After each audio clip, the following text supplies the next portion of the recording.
115페이지 한국자산관리공사 공매입니다. 시험에는 한국자산관리공사 공매는 거의 출제가 안 됩니다.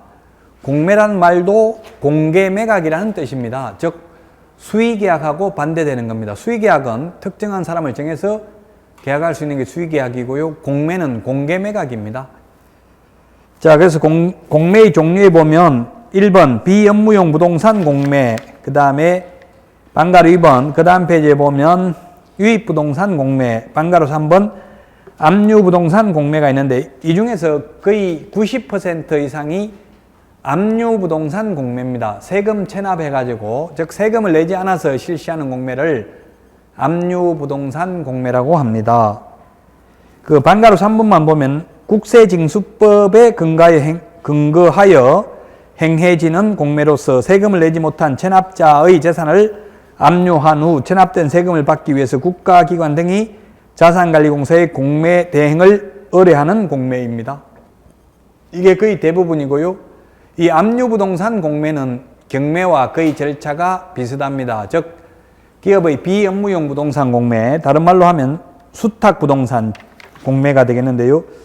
이 수탁부동산 공매와 경매는 좀 차이가 있습니다만은 이 부분은 다음에 하기로 하고요. 거의 시험에는 경매, 민사집행법에 의한 경매가 많이 출제된다. 자, 그 다음에 116페이지 제3절 매수신청 대리인 등록 등에 관한 규칙, 여기에서도 시험에 한 문제가 출제됩니다.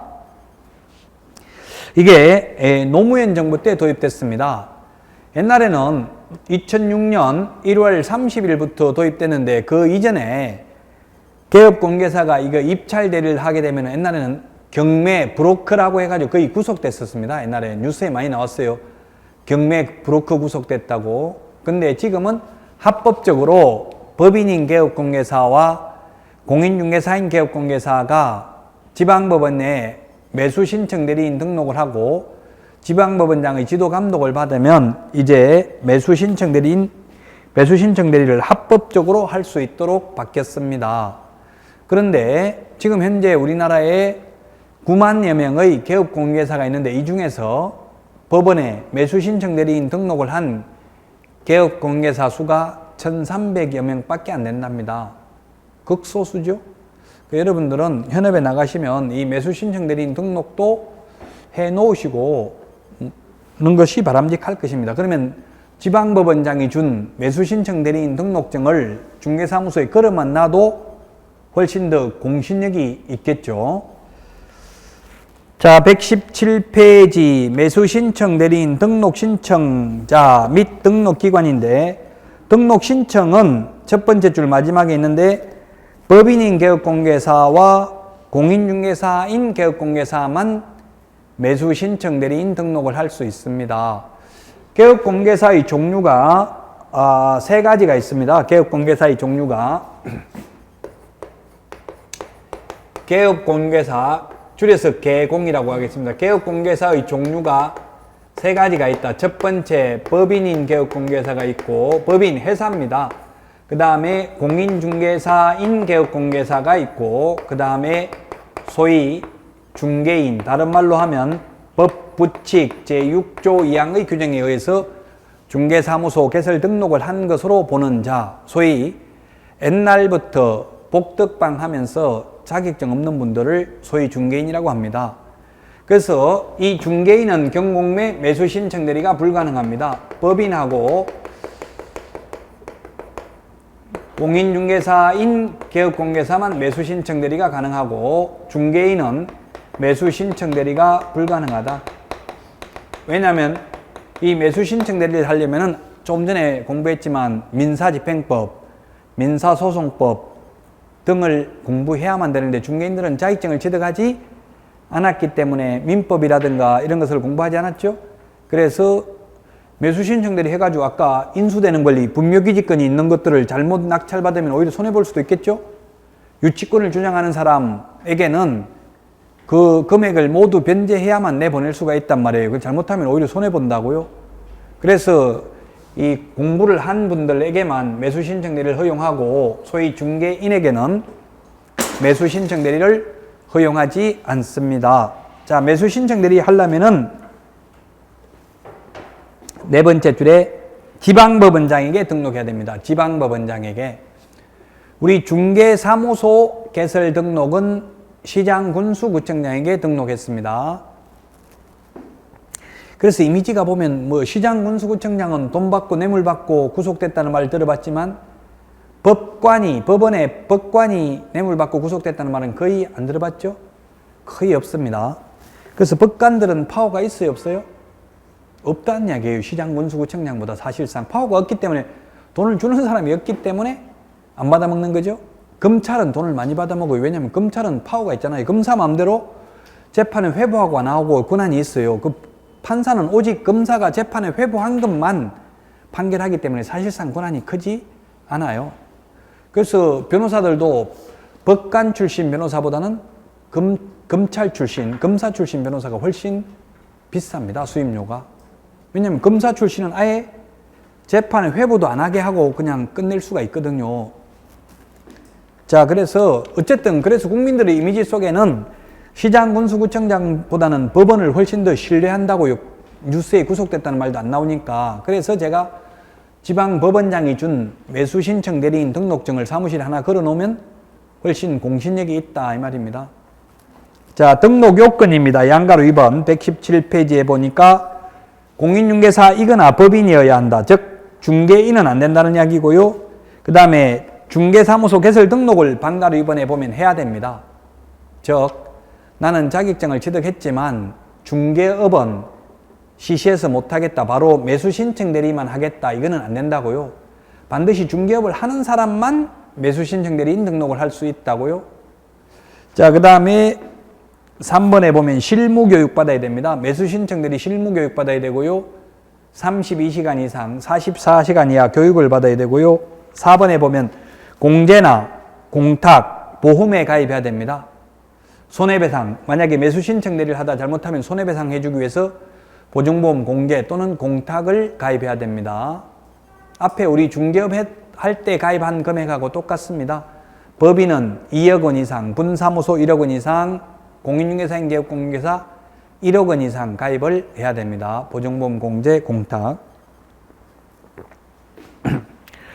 자, 그 다음에 양가로 3번에 등록 신청 서류 및 수수료인데 반가로 1번 등록 신청 시 제출해야 되는 서류 7가지가 있습니다. 서류가 자주 시험에 나오지는 않습니다만 보겠습니다. 매수신청 대리인 등록신청서 자격증 사본입니다. 자격증 있는 사람만 매수신청 대리인 등록이 가능하니까 아까 소위 중개인은 안 된다고 했죠? 자격증 없으면 할 수 없습니다. 그 다음에 3번에 법인 등기사항 증명서, 법인인 경우에 하나인다. 다만 전자정보 구현을 위한 행정업무 등의 전자화 촉진에 관한 법률 제21조 제1항 규정에 따른 행정정보의 공동이용을 통하여 그 서류에 대한 정보를 확인할 수 있는 경우에는 그 확인으로 가름할 수 있다. 그래서 법인 등기사항 증명서는 확인할 수 있기 때문에 현실적으로 제출하지는 않습니다. 입법의 불비라고 봐야 됩니다. 현실적으로 제출하지 않는데 여기는 원칙 제출, 예외 미제출이라고 되어 있죠. 법인 등기사항 증명서. 4번 등록증 사본 있어야 됩니다. 따라서 아까도 말했지만 자격증만 취득하고 중개사무소 개설 등록은 안 하고 오직 매수신청 대리인 등록만 하겠다. 이건 불가능이라고요. 중개사무소를 운영하는 사람만 매수신청 대리인 등록도 가능하다고요. 그 다음에 실무교육이 수증 4번 반명한판 사진 2매, 사진 2장입니다. 우리 중개사무소 개설 등록 신청은 사진 1장입니다.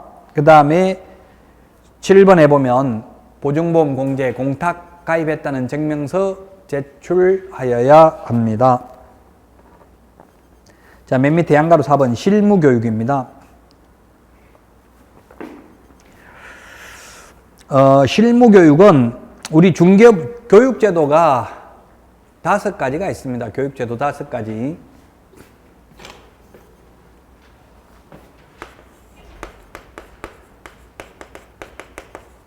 중개 실무교육이 있고요.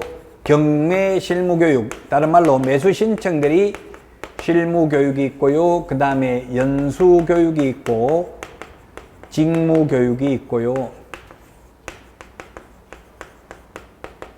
그 다음에 중개사고 예방교육,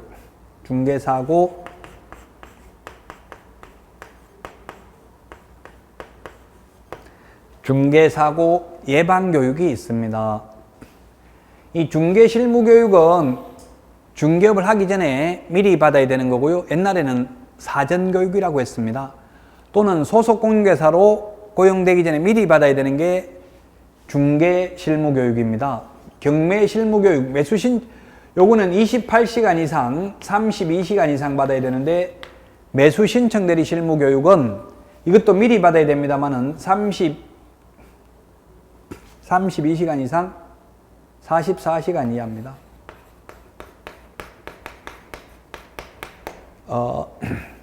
연수교육은 12시간 이상, 16시간 이하, 직무교육은 3시간 이상, 4시간 이하입니다. 예방교육은 시간이 없습니다. 연수교육은 실무교육을 받은 개업공개사와 소속공개사가 2년에 한 번씩 받아야 되는 교육이고요. 그 다음에 직무교육은 중개보조원으로 고용되기 전에 미리 받아야 됩니다. 3시간 이상, 4시간 이하고요. 중개사고 예방교육은 개업공개사 등에 대해서 국토교통부 장관, 시도지사, 등록관청이 실시할 수 있습니다. 118페이지 보시면 교육시간 32시간 이상 44시간 이하고요. 교육 내용은 직업윤리, 민사소송법, 민사집행법, 경매실무 등 필수 과목과 교육기관이 자체적으로 정한 경매 관련 과목으로 하면 되겠습니다.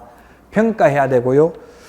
자, 그래서 윤리, 직업윤리는 이 모든 교육 목적에 직업윤리는 다 들어갑니다. 직업윤리. 단 중개사고 예방교육은 직접적으로 중개윤리라고 되어 있지는 않습니다. 나머지 실무교육, 연수교육, 직무교육은 모두 직업윤리는 교육 목적에 들어가 있습니다. 118페이지 양가로 5번 손해배상 책임의 보장 조치입니다. 손해배상 이거는 똑같습니다. 우리 중개업 하는 거하고 똑같다고요? 중개업 하는 거하고 똑같은데 앞에서 우리 중개업을 하려면은 미리 보증가입을 못했습니다. 미리 못하고요. 등록 처분 통지가 되어야만 등록 통지서 가져가야 보증을 가입할 수 있었어요. 즉 무등록 개업공개사는 보증가입하고 싶어도 못합니다. 무자격자가 보험회사 가서 나는 중개업 할 거다 하면은 등록 통지서 가져오라고 합니다. 왜냐하면 자격증도 없는 사람이 보증만 가입해놓고 손님 들어오면 나는 비록 자격증은 취득하지 않았지만 서울보증보험회사에서 100% 책임지니까 신경 안 써도 된다 이렇게 해버리면 일반 국민들이 불척의 피해를 입을 수가 있죠. 그래서 미리 가입 못하고요. 반드시 등록 통지서가 있어야만 중개업을 하기 위한 보증가입을 할 수 있습니다. 그런데 매수신청 대리를 위한 보증은 매수신청 대리인 등록을 신청하기 전에 미리 한다고요. 미리. 왜? 미리 해도 되는 게 이거는 개업공개사들만 매수신청 대리인 등록 신청이 가능하잖아요. 그래서 무등록 개업공개사가 아니기 때문에 미리 합니다. 이거 중요합니다. 보증 설정 시기가 중요하다고요.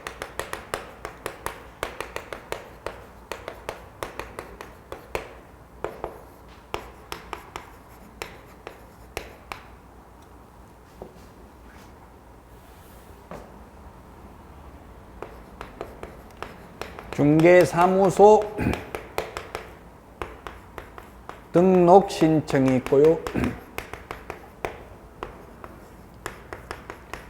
두 번째 분사무소 분사무소 설치 신고가 있고요. 세 번째 매수 신청 대리인 등록 신청이 있는데 요 두 개는 미리 가입합니다. 미리. 즉 분사무소 설치 신고하기 전에 미리 가입해야 되고요. 매수 신청 대리인 등록 신청하기 전에 미리 가입해야 됩니다. 미리 가입해도 되는 게 분사무소라는 것은 지사, 지점과 같은 개념이잖아요. 그래서 이미 주된 사무소가 등록이 돼 있죠. 그래서 무등록 개업공개사가 아니기 때문에 미리 가입해도 됩니다.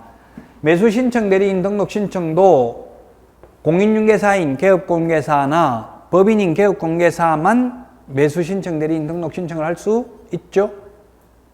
그래서 미리 가입해도 무등록 개업공개사가 아니에요. 제가 무등록 개업공개사는 가입 못한다고 했어요.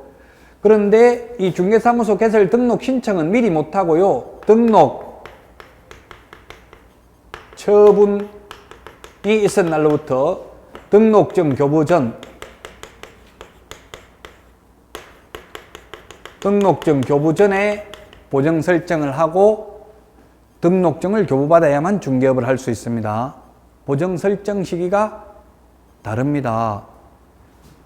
앞에서 했는데 지금 기억이 날지 안 날지 모르겠는데, 그래서 이건 처음 보정 가입하는 거고요. 처음 보정 가입하는 게 이렇고, 만약에 3번 했고요.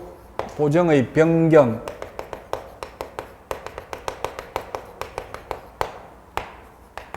보정 만료,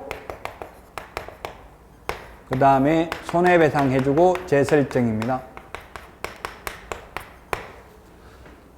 이 보정 변경은 예를 들면 지금 보정보험, 공제, 공탁 셋 중에 아무거나 가입해도 된다 했죠? 여러분들은 혈업에 나가면 이거는 실무 교육할 때 하는 건데, 서울보정보험은 보험료가 11만 원 정도고요. 1년에 내는 게. 협회 공제는 19만 원 정도에 거의 20만 원이 거의 2배 정도 차이가 나요. 그래도 지금 99%가 모두 협회 공제에 가입되어 있습니다. 더 비쌈에도 불구하고 공제료가. 그 이유는 뭐 여러 가지 이유가 있습니다만은, 첫 번째, 협회 공제는 의뢰인들 입장에서 보면 불리해요. 잘 안 줍니다. 원래 서울보정보험 같은 데는 1심 판결만 나면 바로 보험금 지급해버리고 구상권을 행사해요. 구상권 행사하기 때문에 결국은 개업공개사가 다 손해배상 해야 됩니다. 그러나 협회는 1심 판결만 났다고 바로 주는 게 아니고 다시 고등법원, 대법원까지, 대법원 판결까지 나야 줍니다. 공제금 받으려면. 그러면 쉽게 공제금 못 받겠죠. 3년 동안 소송하려면 힘들겠죠. 실제 이런 사례가 있습니다. 서울 경기도 오산에서 개업공개사 한 명이 40억의 손해를 입혔어요. 편의상이 정확한 건 아닌데 그냥 큰 흐름이 그래요. 40명의 의뢰인들에게 각각 1억씩 해가지고 40명에게 40억의 손해를 입혔어요. 어떻게 했냐면은 세입자들에게는 전세라고 받아가지고 주인한테는 월세로 계약했다고 월세로 돌려막기 하다가 나중에 터져가지고 40억 손해가 발생했어요. 그래도 협회 공제 가입한 건 얼마냐면 1억밖에 가입 안 했어요. 그럼 원래 협회 공제 약관에 보면 그 1억 가지고 이 40명에게 나눠준다 이렇게 돼 있어요. 그러면 변호사비 들여가지고 소송을 하니까 협회 공문 변호사가 뭐라고 상담하냐면은, 여러분들 40명이 소송해가지고 승소 판결을 받아도 한 사람 앞에 돌아가는 돈은 250만 원씩이고 소송비는 한 500만 원 들어갑니다. 포기하시는 게 나을걸요? 이렇게 하니까 처음에 약 올라가지고 막 뭐 이런 게 다 있냐고 펄펄 뛰다가 알아보니까 그 말이 맞거든요. 그래서 중간에 다 포기해버린다고요, 소송하다가. 3년 동안 판사들도, 저도 한번 소송해보니까 판사도 그러더라고요. 당신 3년 동안 소송해가지고 만약에 패소하면 망한다. 차라리 포기하고 돈 버는 게 더 빠를 것 같다. 이렇게 이야기하더라고요. 판사들도 빨리 끝내려고 해요. 화해를 시키려고 해요. 그래서 지금 이 손해배상 제도가 사실은 많은 문제점이 있습니다. 그래서 지금 저도 논문에서 좀 주장을 했습니다만은, 이제 건별로 한 건 이런 거 하면 이제 우리 개업공개사 입장에서 보면 좀 기분 나쁘지만, 한 건 할 때마다 뭐 예를 들어서 1,000원씩 2,000원씩 내라고 하면 큰 돈 아니잖아요. 지금 우리나라는 좀 불리하다고. 지금 예를 들면 1년 내에 한 건도 못하는 부동산이나 중개사무소나 하루에 한 건씩 하는 중개사무소나 보험료는 똑같다고, 이 금액이. 우리 생명보험도 나이 많은 사람은 보험료가 비싸고 똑같이 1억이 나와도 나이 많은 사람이 가입하면 더 비싸잖아요. 죽을 가능성이 높으니까 사망보험을 예를 들어서 가입한다면. 그럼 우리 또 뭔가 문제는 있단 말이에요. 이게 계약을 많이 하는 사람 좀 더 사고 날 가능성이 많잖아요. 저는 논문에서 그렇게는 주장했습니다. 그런데 아직까지는 똑같아. 무조건 뭐 계약을 10건 하는 중개업소든 한 건도 못 하든 1년에 내는 보험료는 똑같아요. 상당히 불합리한 점이 있다고요. 앞으로 언젠가는 미국 같은 데처럼 건원보험이 도입되든지, 아니면 귀찮지만 한 건 할 때마다 막 예를 들면 뭐 1,000원, 2,000원 얼마 안 될 거 아니에요. 1년에 10만 원 낼 것 같으면은 뭐 한 건 할 때는 그렇게 많지는 않을 거 아니에요. 만 원은 안 될 거 아니에요. 뭐 한 건 해가지고 중개보수 몇십만 원 받는데 한 5천 원 내라고 해도 크게 부담이 안 되잖아요. 그런 방안들도 앞으로는 검토돼야 되겠지만 어쨌든 지금은 좀 모순이 있습니다. 자, 그래서 보정의 변경은 효력 있는 기간 중에 가능합니다. 효력 있는 기간 중. 예를 들면 1년짜리를 가입했으면 꼭 1년 만기 끝나야만 다른 보험으로 보정으로 바꿀 수 있는 게 아니라, 예를 들면 서울보정보험에 가입을 했다가 기분 나쁘면 6개월 만에 협회 공제로 바꿀 수도 있다 이 말이에요. 만기 끝나기 전이라도. 시험에 보정의 변경은 보정기간이 만료된 때에 가능하다 이렇게 하면 X라고요. 만료되기 전이라도 가능하다고. 예를 들면 현대자동차 보험에 가입했다가 삼성 다이렉트 보험으로 중간에 바꿔도 된다고. 계약기간 끝나 1년 가입했으면 1년 자동차 보험 끝나기 전에라도 이론적으로는 가능해요. 근데 현실적으로 바꾸면 어떻게 돼요? 현실적으로 변경을 하게 되면은 처음에 가입한 거 이거는 해약환급금이 나와요. 해약환급금이. 그러면 손해겠죠. 해약환급금이 얼마 안 나올 거 아니에요. 이론적으로는 언제든지 효력 있는 기간 중에 변경은 가능하고요. 현실적으로 변경하면 손해라고요. 자, 그 다음에 만료되었을 때는 만료일까지 가입하면 됩니다. 만료일까지. 우리 자동차 보험 같은 경우는 아마 만료 하루 전까지 가입해야 될 거예요. 자동차 보험은 가입하고 바로 효력이 발생 안 하죠? 12시간인가 예를 들어서 지나야 효력이 발생합니다. 왜냐하면 가입하자마자 효력이 발생한다고 하면 자동차 사고 내놓고 가입했는지 사고 나기 전에 가입했는지 판단하기가 애매하잖아요. 바로 효력이 발생한다고 하면. 그래서 12시간인가 지나야 되지만 우리는 바로 효력이 발생합니다. 그래서 만료일까지만 가입하면 됩니다. 만료일 하루 전에까지 가입해야 되는 거 아니고요. 만료일 다음 날까지 가입해야 된다 하면 X입니다. 그 다음에 손해배상을 해주고 나면 며칠 이내에 15일 이내에 재보정 설정을 해야 됩니다. 손해배상 해주고 나면 15일 이내에 다시 가입해야 됩니다. 이 보정 설정은 똑같습니다. 중개업하고 똑같아요. 금액도 반가로 3번의 보정 설정 금액도 똑같아요. 보정 설정 금액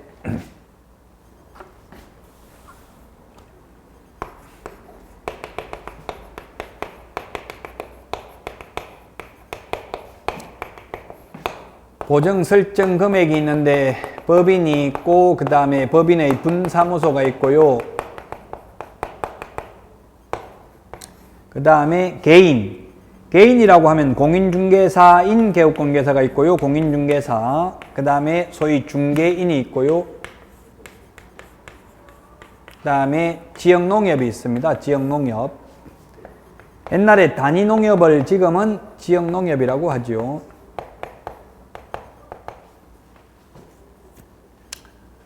법인 회사입니다. 회사. 이 법인인 경우 중개업을 하기 위해서 중개업이 있고, 중개업을 하려면 2억 원 이상 가입해야 됩니다. 중개업 하려면. 그 다음에 매수 신청 대리 하려면 또 다시 2억 원 이상 가입해야 됩니다. 2억 원 이상입니다. 이상이지만 현실적으로 3억 사가는 사람은 없겠죠? 보험료 돈이 더 들어가기 때문에. 자, 그래서 지금 우리는 매수 신청 대리를 공부하고 있습니다만은 앞에 중개업에 관련돼서는 했어요. 앞에서. 자, 그 다음에 분사무소인 경우 얼마 가입해야 돼요? 1억 원 이상 가입을 해야 되고요. 중개업을 하려면, 매수 신청 대리 하려면 추가로 1억 원 이상을 가입해야 되고요. 공인중개사인 개업공개사도 1억 원 이상 가입해야 됩니다. 중개업 하려면. 그런데 매수 신청 대리는 역시 1억 원 이상 가입해야 됩니다. 1억 원 이상 추가로 가입해야 됩니다. 근데 중개인은 중개업 하려면 1억 원 이상 가입해야 되고요. 매수 신청 대리는 중개인은 매수 신청 대리를 못하죠? 못하니까 가입할 필요도 없습니다. 그 다음에 지역농협은 얼마 이상 가입해야 돼요? 지역농협은 중개업을 하려면 1,000만 원 이상 가입해야 됩니다. 1,000만 원 이상. 그런데 지역농협도 특수법인으로서 매수 신청 대리를 못합니다. 그렇기 때문에 따로 가입할 필요도 없습니다. 보정 설정 금액에 대해서 말씀드렸고요. 6번 매수 신청 대리 업무 범위입니다. 우리 중개사무소 개설 등록을 하면 업무 범위가 정해져 있지 않습니다. 그래서 금지 행위에 해당되지 않는 한 중개사무소는 겸업을 해도 됩니다. 등록해놓고. 근데 우리 매수 신청 대리를 딱 할 수 있는 업무를 7가지만 정해놨습니다. 이거 외에는 할 수 없습니다.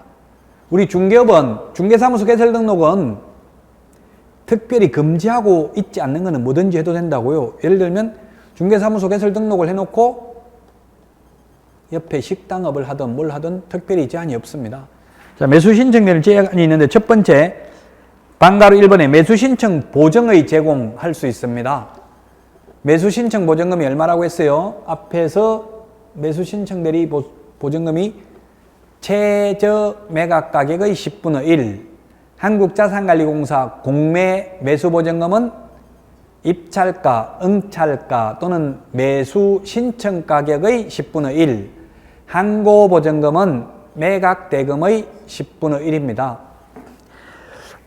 여러분들이 중요한 내용은 뭐 아마 수십 번 듣게 되기 때문에 계속 수업을 들으면 공인중개사법은 아무리 어렵게 출제돼도 70점, 쉽게 출제되면 80점 이상 받을 수 있습니다.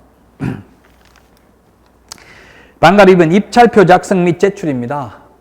입찰표에다가 입찰 금액 등을 고치면 무효입니다. 입찰표에다 적고 입찰 보증금 봉투에 돈 넣고 그 두 개를 해가지고 노란 대봉투에 넣어가지고 봉인을 하고 호치게스를 집어가지고 이 함에다 넣습니다. 앞에 그 함에다 넣어가지고 개찰 봉투 뜯어가지고 누가 얼마 써냈는지 불러가지고 최고 높게 써낸 사람을 1등한 사람을 최고가 매수신고인이라고 합니다. 자, 그 다음에 차순위 매수신고 할 수 있습니다. 차순위는 2등입니다. 2등. 예를 들면 아까 9천만 원이 최저 매각 가격인데 1등을 하기 위해서 1억을 써냈습니다. 1억을 써내면 보증금은 내가 써낸 금액의 10%를 내는 게 아니라 최저 매각 가격 20% 900만 원만 낸다고 했죠. 그러면 나머지 잔대금이 9,100만 원이 남았는데요. 계약금만 걸어놓고 잔금을 안 내는 거예요. 이러면은 재매각이 된다고 했어요. 처음부터 유찰돼서 다시 하는 매각을 세매각이라고 했어요. 아까 이야기를 했는데. 자, 근데 재매각을 하게 되면 또 절차가 번거롭기 때문에 차순위 2등을 말하는 거죠. 2등. 차순위 매수신고를 받아줍니다. 차순위 매수신고는 단, 그 대신에 최고가 매수신고인이 신고한 금액에서 매수보증금을 뺀 금액 이상을 써낸 사람 중에서만 2등을 뽑습니다. 왜냐하면 2등을 해도 9천만 원 써낸 사람이 2등이 될 수가 없다고. 9,100만 원 이상 써낸 사람만 2등이 될 수 있어요. 왜냐하면 2등에게 9,100만 원에 팔아도 1등이 내놓은 보증금은 안 돌려주고 몰수해서 배당재단에 편입합니다. 배당할 금액에 합산합니다. 그럼 결국은 2등한테 9,100만 원 팔았지만 1등이 내놓은 보증금 900만 원을 합하면 결국 1억에 판 거나 마찬가지죠. 그래서 2등을 뽑습니다. 차순위 매수신고. 그 법원에 한번 가보면 차순위 매수신고 하렵니까? 이런 게 한 건은 반드시 나와요. 그러면 어떤 여자분 예 하겠습니다 이러더라고요. 그래서 제가 나중에 왜 차순위 매수신고 했습니까? 물으니까 그러면 그게 판사가 묻는데 예라고 하지 뭐라고 하냐 이렇게 이야기하더라고요. 판사 아닙니다. 그 집행관입니다. 법복은 입고 있었지만. 그래서 무조건 차순위 매수신고하면 망합니다. 2등을 할 실익이 전혀 없다고 현실적으로. 왜냐하면 이게 2등을 했다는 거는 1등이 왜 보증금을 안 냈겠어요? 돈이 없어서? 절대 아닙니다. 왜? 경락 잔금 대출이라고 해가지고 법원에 제가 가보라고 해서 꼭 가보세요. 가보면 법정 뒤에서 주로 아줌마들이 많이 하고 있으니까 남자분들은 거의 없고 여자분들이 아줌마들이 찌라시 돌리고 있어요. 거기 명함 돌리고 있어요. 대출 알선 해가지고 그분들이 얼마 받느냐 하면은 최소한 100만 원 이상 받아요. 한 건 알선하면. 그 법무사들이 고용한 사람들이에요. 그분들이. 그래서 경락 잔금 알선 그거 알바하면은 몇백만 원 번다고 한 건을 하거든요. 전부 다 명함 뿌리면 그 중에서 1등이 나올 거 아니에요. 1등 하면 거의 자기 돈 가지고 하는 게 아니라 다 대출 받는단 말이에요. 그럼 대출 한 건 알선하면 100만 원만 받으면 한 달에 몇 건씩은 한단 말이에요. 그러면 뭐 몇백만 원 벌어요. 여러분들 알바 하더라도 그런 거 해야 돼요. 조선족들 별로 없어요. 그건 좀 전문 지식이 좀 있어야 되겠죠. 법에 대해서. 하려면 여러분들은 알바 하더라도 그런 거 해야 되겠죠. 어쨌든 그래서 돈을 못 구해가지고 잔금 안 내는 경우는 없다고요, 현실적으로. 그럼 왜 잔금 안 내냐? 아까 인수되는 권리, 최선순위 임차권이 있는데 이게 말소되는 줄 알고 권리 분석을 잘못해가지고 계약금을 걸어놨는데 지금 3억에 낙찰받으려고 했어요. 시세 4억짜리 싸게 3억에 낙찰받으려고 했는데 알고 보니까 여기에 2억 5천, 요즘 뭐 전세나 매매나 비슷하잖아요. 2억 5천 임차보증금이 있는 거예요. 근데 그게 최선순위예요. 인수되는 권리야. 그러면 3억에 낙찰받으면 2억 5천 보증금 내주려면 결국 5억 5천에 낙찰받은 거나 마찬가지죠. 산 거나 마찬가지죠. 시세 4억짜리를. 그러니까 아이고 차라리 그 계약금 떼는 게 낫다 싶어가지고 안 내는 거예요. 그 2등 하면은 좋은 물건은 기회가 안 돌아오고요. 1등 한 사람이 다 사버린다고요. 나쁜 물건만 기회가 돌아온다고요.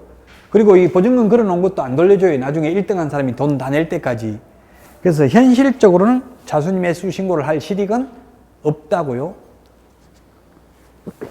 이론적으로는 자수님 매수 신고를 할 수 있다. 양가로 4번. 매수 보증금을 돌려줄 것을 신청하는 행위를 할 수 있다. 1등 한 사람만, 즉 최고가 매수 신고인만, 즉 가격을 가장 높게 쓰는 사람만 계약금을 안 돌려줍니다. 왜냐하면 나중에 잔금까지 내야 되니까. 그럼 1등 한 사람 경쟁매매니까 경매니까 여러 사람이 써냈단 말이에요. 4억, 3억, 2억 5천 써냈으면 1등 써낸 사람만 안 돌려준다고. 나중에 잔금까지 내야 되겠죠? 그럼 나머지 2등, 3등, 2등은 자수님 매수 신고하면 안 돌려주고요. 안 하면 다 돌려줍니다. 보증금. 왜? 보증금 내는 것도 대리를 해서 와서 냈기 때문에 돌려받는 것도 대리로 돌려받을 수 있다고. 대리인이 본인 안 가도. 그 다음에 공유자 우선 매수 신고. 6번 임차인 임대주택 우선 매수 신고할 수 있습니다. 6번에 임차인 임대주택 우선 매수 신고, 이거는 임대주택법상 임대주택을 말하는 겁니다. 우리 흔히 동네에 있는 전세는 빼고요. 임대주택법상 임대주택은 임차인이 우선 매수 신고할 수 있습니다. 5번 공유자 우선 매수 신고입니다. 공유자.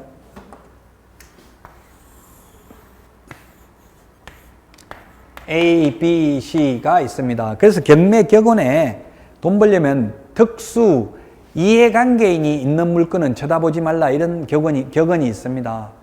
예를 들어서 전두환 씨 별채가, 연희동 별채가 경매에 나왔지만 그는 일반인들이 낙찰받기는 어려울 것으로 누구나 예상하잖아요. 누군가가 돈 숨겨놨다가 그래서 이창석이라고 처남이 결국 낙찰받았거든요. 2배 높게 써내가지고.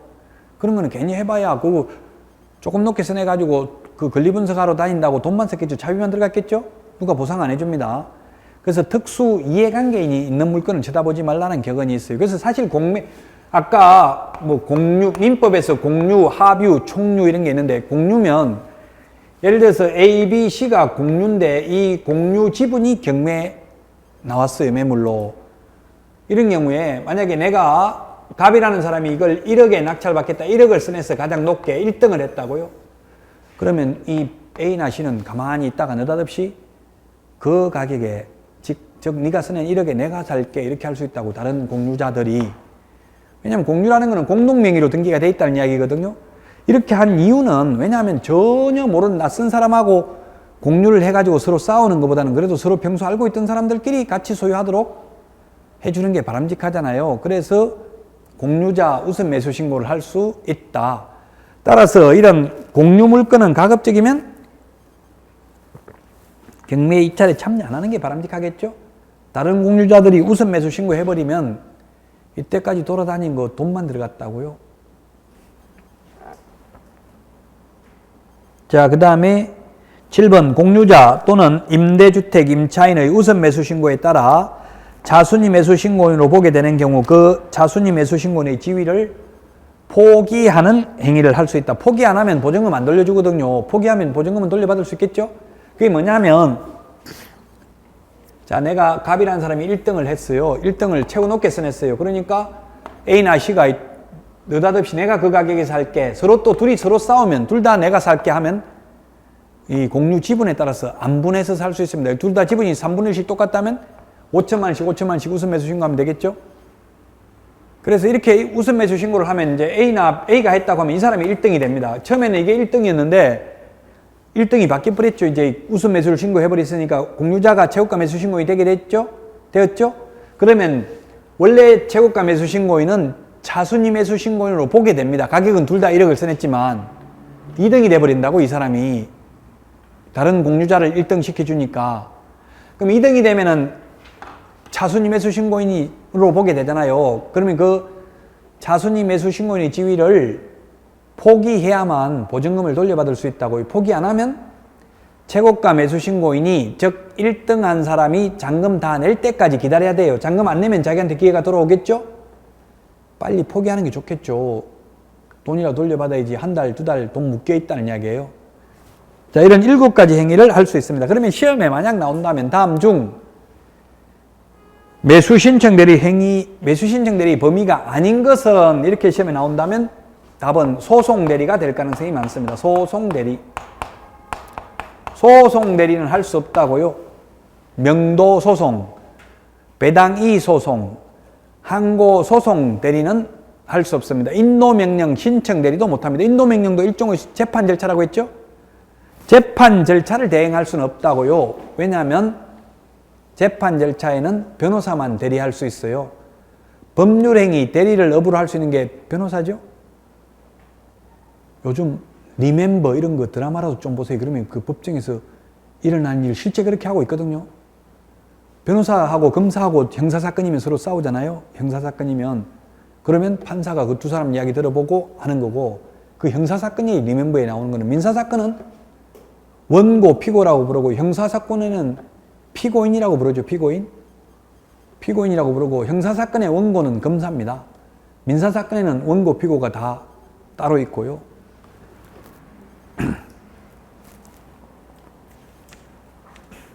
자, 양가로 7번 매수 신청 대리 보수입니다. 매수 신청 대리인 개업공개사는 매수 신청 대리에 관하여 위임인으로부터 공인중개사의 매수 신청 대리인 등록에 관한 예규에서 정한 수수료 요율을 범위 안에서 소정의 수수료 및 실비를 받는다. 이때 수수료 및 실비 이외의 명목으로 보수를 받거나 예규에서 정한 수수료 이상을 받아서는 아니 된다. 이상. 우리 책이 잘못되는 게 아니고 이상이라는 말이 틀린 거예요. 초과해서 받으면 안 된다. 이렇게 해야 되죠. 입법의 불비라고요. 또 이상이라고 나온다고 X하면 안 돼요. 입법의 불비. 법이 잘못됐다고요. 법조문이. 만약에 법정 보수가 100만 원인데, 법정 수료가 100만 원인데 100만 원 이상 받으면 안 된다. 이 말은 이상 이하는 그 숫자도 포함이잖아요. 100만 원 초과해서 받으면 안 되는 거잖아요. 입법의 불비다. 법이 잘못됐다고요. 그 시험에 만약 이상 받아서는 아니 된다 이렇게 나오면 O입니다. O. 논리적으로 보면 X지만, 왜냐하면 악법도 법이라고 법조문에는 그렇게 되어 있다 이 말이에요. 방가로 1번에 보니까 상담 및 권리분석 수수료는 50만 원 범위 안에서 당사자 합의에 의해서 결정하고요.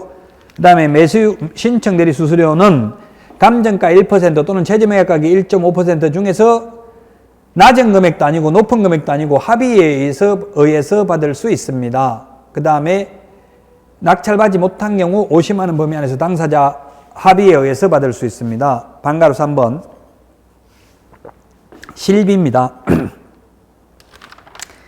실비라는 말은 실비, 포장마차 이런 말이 있죠. 실제 들어간 돈이죠.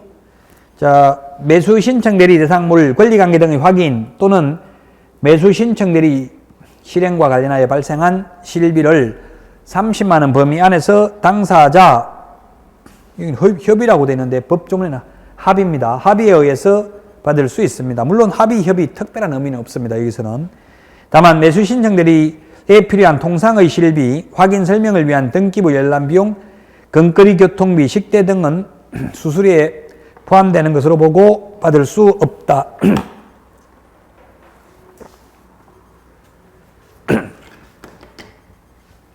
자, 여기까지 매수 신청 대리 수수료까지만 하고 강의 모두 마치겠습니다. 이게 끝입니다. 지금 마지막 페이지입니다.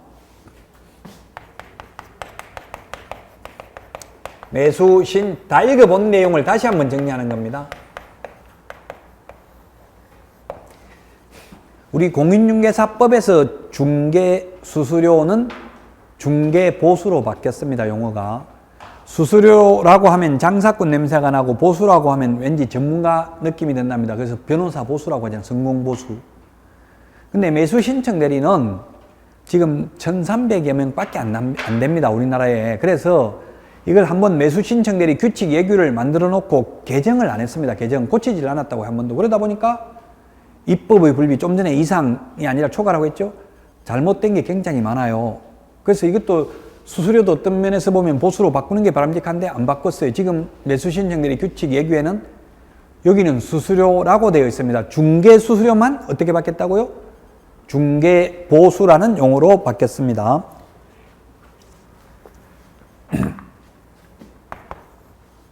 첫 번째, 상담 및 권리 분석 수수료가 있고요. 그 다음에 두 번째, 매수인이 된 경우, 낙찰받은 경우입니다. 매수인이 되지 못한 경우, 전부 다 한글로 바꿔가지고 지금은 매수인이라고 합니다. 옛날에는 경락인, 낙찰자 이렇게 했는데요. 그 다음에 실비가 있습니다. 실비. 실제 들어간 돈입니다. 여기는 권리관계 확인에 소요되는 실비가 있고, 그 다음에 계약금 등의 예탁금 제도, 계약금 등의 예치 권고제와 관련된 실비가 있고, 매수 신청 대리와 관련된 실비가 있다.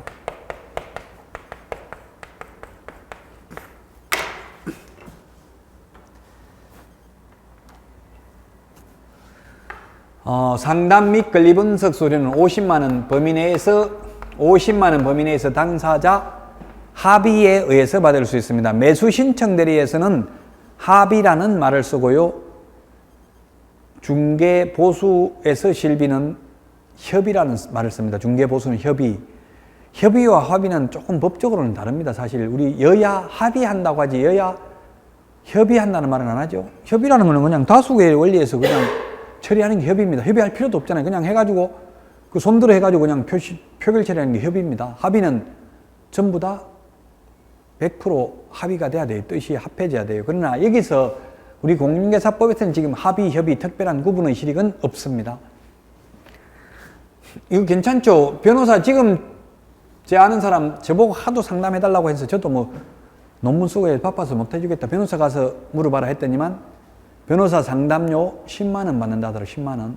소송 대리해주는 게 아니라 그냥 이 사건이 될지 안 될지 물어보는데 10만원 주고 했다더라고, 상담만. 근데 변호사도 10만원 받는데 우리 개업공개사가 상담해주고 50만원까지 받으면 괜찮죠? 지금 우리 중개업에서는 상담하고 돈 못 받잖아요. 매수신청 대리는 그만큼 개업공개사의 지위를 향상시킨 거예요. 상담료를 받을 수 있다는 것은 변호사에 준하는 대우를 해주는 거잖아요. 우리 중개업에서는 지금 상담료 못 받고 계약 성사 시켜야만 돈 받잖아요. 이건 계약 성사 낙찰 못 받아도 그냥 상담만 하고 상담료 받을 수 있다고요. 자, 그 다음에 매수인이 된 경우, 이거는 매수인이 된 경우는 뭐냐면 1등 한 경우입니다. 매각 허가 결정을 받은 경우, 매수인이 된 경우에는 감정가 1% 또는 최저 매각 가격의 1.5% 중에서 당사자 합의에 의해서 받을 수 있습니다. 둘 중에 낮은 걸 받을 수 있다, 둘 중에 높은 걸 받을 수 있다가 아니라 둘 중에 합의를 해서 아무거나 받아도 된다. 자, 그게 뭐냐면 아까 1억짜리가 한번 유찰되면 20% 또는 30% 가격을 깎아준다고 했죠? 자, 1억짜리가 유찰되면 서울 같으면 8천만 원으로 가격이 떨어집니다. 또 한 번 더 유찰되면 6,400만 원으로 가격이 떨어집니다. 그래서 예를 들어서 처음에는 이게 어떻게 제정됐었냐 하면 처음에 이 둘 중에서 낮은 금액을 받을 수 있다 이렇게 됐었어요. 처음에 입법이 될 때, 처음에 만들어질 때는 제가 항의를 해가지고 바뀌었는데요. 만약 낮은 걸 받을 수 있다면 어떤 문제점이 있냐면은 의뢰인들의 이익을 위해서 최대한 이렇게 싸게 가격 떨어질 때까지 기다리다가 6,400만 원에 사줬어요. 이렇게 살 수도 있는 걸. 그러면 이거 1.5% 이게 최저 매각 가격이잖아요. 여기 곱하기 1.5% 하면 얼마야 이게? 6일은 6, 5, 6, 30. 한 100만 원 대략, 지금 정확한 거는 계산기 해봐야 되고, 대략 100만 원밖에 안 됩니다. 근데 이게 100만 원이라고요. 대략 1.5% 하면 100만 원도 안 될지도 모르겠네. 6일은 6, 5, 6, 30, 90몇만 원밖에 안 될 가능성이 있겠죠. 100만 원도 안 되겠다. 한 95만 원, 예를 들어서 한 95만 원만 합시다. 이게 정확한 건 계산해 봐야 돼요. 근데 감정가, 이게 그냥 싸게 낙찰 안 받아주고 그냥 비싸게 써가지고 오히려 1억이 최저 매각 가격인데 1억 1천만 원 써가지고 1등 시켜줬어요. 그러면 1억 1천만 원이면 감정가는 1억이잖아요. 이 10%, 1% 하면 100만 원이잖아요. 그럼 비싸게, 그럴 것 같으면 어떻게 해야 돼? 만약에 이게 둘 중에 낮은 것만 받을 수 있다고 한다면 여러분들은 의뢰인이 손해보든 말든 그냥 비싸게 낙찰받게 해주는 게 오히려 수수료가 더 많죠? 최선을 다해가지고 오히려 싸게 또 여기서 더 유찰되게 해가지고 만약에 5천만 원에 낙찰 받아주면은 오히려 둘 중에 낮은 걸 받는다고 하면 더 손해잖아요. 그래서 둘 중에 낮은 걸 받는 게 아니라 둘 중에 아무거나 받을 수 있다고. 이게 최초 매각 예정가가 감정가고요. 유찰돼서 이게 가격이 두 번 유찰됐다면 6,400만 원이 최저 매각 가격입니다. 그래서 이 둘 중에 낮은 걸 받는 게 아니라 둘 중에 아무거나 받을 수 있어요. 매수인이 되지 못한 경우에도 50만 원 받을 수 있습니다. 요 두 개는 지금 중개업하고 관련된 겁니다. 매수 신청 대리와 관련되는 게 아니고 앞에서 한 겁니다. 권리관계 확인에 소요되는 비용은 매도, 임대, 그 밖에 권리를 이전하려는 의뢰인한테 받을 수 있고요. 계약금 등의 예탁금 제도와 관련되는 실비는 매수, 임차, 그 밖에 권리를 취득하는 의뢰인한테 받을 수 있다. 이거는 앞에서 했어요. 중개업할 때. 지금 내용이 아니고요. 자, 근데 매수 신청 대리와 관련된 실비는 한도액이 얼마라고 했나요? 좀 전에 한도액이 30만 원입니다. 한도액이 30만 원인데 원거리 교통비, 원거리 출장비, 멀리 가는 출장비, 원거리 출장비는 받을 수가 있습니다. 그런데 근거리, 가까운 거리에 가는 교통비, 가까운 거리에 가는 교통비나 등기사항증명서 비용은, 여기는 등기부 등본이라고 돼 있어요. 법을 개정을 안 했다고 했죠? 등기부 등본을 지금은 등기사항증명서라고 하잖아요. 근데 이거는 법을 개정을 안 해가지고 그대로 돼 있어요. 등기부 비용은 따로 실비로 받을 수가 없다고요. 자, 그러면 1등을 시켜주지 못해도, 낙찰받지 못해도 최대한 받을 수 있는 돈은 얼마예요? 상담 및 권리분석 수료 50만 원, 그 다음에 매수이 되지 못한 경우 50만 원, 실비 30만 원 해서 130만 원까지도 받을 수 있죠? 1등을 못하더라도. 이런 제도를 둔 이유는 무조건 1등 시켜줘야만 돈 받을 수 있고 1등 못 시켜주면 한 푼도 못 받는다고 하면 오히려 의뢰인들이 더 손해볼 수도 있다고요. 무조건 수수료 받으려고 높게 가격을 써내게 만들 가능성이 많잖아요. 그래서 최선을 다하면 비록 1등을 하지 못해도 130만 원까지는 받을 수 있다고. 물론 저 30만 원은 실비이기 때문에 다 들어간 돈이니까 이익은 아니죠. 그럼 100만 원 정도는 이익금을 남길 수도 있다고요. 1등 못 시켜주더라도. 그러니까 1등을 못하더라도 최선을 다해서 의뢰인을 위해서 매수 신청 대리를 하라는 의미가 내포되어 있죠. 우리 중개업에서는 1등 못하면 한 푼도 못 받잖아요. 중개보수를. 예, 그런 것들이 차이가 있습니다. 자, 여기까지 하고 이제 내년 1월 달에 처음부터 이제 교과서가 나오게 될 겁니다. 이 책은 끝입니다. 처음부터 내년에 다시 찾아뵙고 올해 강의 모두 마치겠습니다. 새해 복 많이 받으십시오. 수고하셨습니다.